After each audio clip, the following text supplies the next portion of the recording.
Surrender is a very deep topic. In fact, some masters of many different traditions have said that the ultimate and highest spiritual path is the path of surrender. My experience is that very few people understand surrender. They misunderstand it tremendously. They see it as a weakness.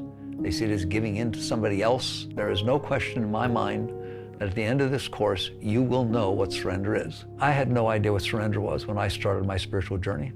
I moved out here to the woods where the temple is. I'd gotten heavy into spirituality, into meditation and yoga, and that was the devotion of my life. Even though I really was in the middle of nowhere, we're pretty far away from civilization out here.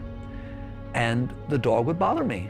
And my mind would be sitting there saying, God, I made all this effort to move out in the middle of nowhere. Now there's this dog barking. Why do neighbors have their dogs bark? What am I going to do about this? Oh my God, now I'm out here and there's dogs barking. And I just noticed that that voice inside my head, which is actually how I got on this path, by noticing there was a voice talking inside my head, where one day, and I can remember the day like it was yesterday, I took a look at myself and said, I can't do this by trying to bother myself through it, by trying to force myself through it. I need to somehow get myself out of the way. So I made a tremendous step forward when I decided what I needed to do was have a force stronger than me, greater than me, one that I had no control over, and that someone was life. That dog was telling me what to do. It was telling me to listen to him barking. The rain was telling me what to do. It was telling me to get wet if I'm outside. Every single event that was unfolding in life outside of me was telling me something that had nothing to do with what I wanted or didn't want.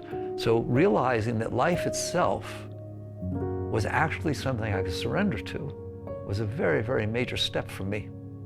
And I started practicing immediately.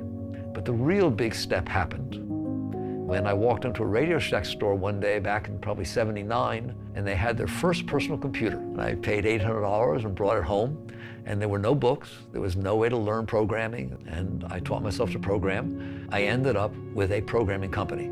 And then I ended up with a public programming company, of which I was CEO. And at its peak, I had 2,300 people reporting to me from all over the country. And it was a giant company. It was a giant company. And it all started with my learning to program in that little computer. This is where life took me. That journey did not take me away from meditation. It did not take me away from my spiritual pursuits. That the entire purpose of every moment of this was letting go of myself. So I used the events in the real world, in the outside world, that were unfolding, right? Relationships, business, all of it, any of it, to cleanse, to release. So that is what we're going to talk about. That is the path of surrender. It's often been called the pathless path because you can't put your finger on it, but it puts its finger on you, all right? If you're open, it is going to hit you. And the question is, are you willing to let it take what it's hitting? And that becomes the basis of what surrender is. So surrender is nothing to be afraid of. It's not surrender to somebody else's will. It's not surrendering your right to experience life.